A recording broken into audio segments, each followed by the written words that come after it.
And what I loved about that scene was everything you've just said. It's just on the edge of where is this going to topple over into? Oh my God, they're not going to kiss, are they? Are they? Are they? So I'm feeling incredibly uncomfortable, borderline embarrassed, very, very moved. It's just perfect. I loved it as an idea. And you and I had a conversation where, by email, actually. I always assume we actually had the conversation, but I'm sure it was email. I was here. Yeah, but we were talking.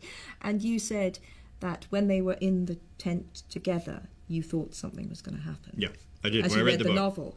And I, as I was writing it, Yeah. felt a real pull between... That really, in a sense, gave me the license to do the scene, because I knew that emotionally it was true then. True to the character.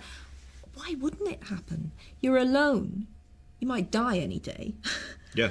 The thing that's been holding you together... I mean, Ron has always been the necessary component there, and he's gone. He's gone. And why wouldn't you look for comfort? I think it's more likely than not, except that then Ron's got to come back, and they've got to look him in the eye, and I didn't need that emotional package on top of everything else that was and I think it's on. a measure of each Harry and Hermione's love for Ron that it doesn't happen. And I think also that it's one of those things that had something happen, it would have been very weird the next day. Very weird the next day in a two-man tent. Yeah. And nowhere to run. But I think what was interesting about it was that I thought I would get real pushback on that scene. You know, in the I past, would have defended you to the hilt on that, because I thought it was perfect. but it was embraced.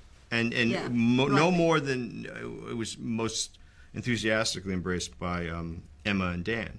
Yeah. And so that told me that it worked, and it was because it was emotionally true to what you'd written. And I think that if you follow it thematically and you're true to the characters, it's hard to go wrong if you're true to them, even if, say, the incident is not identical to what was in the book.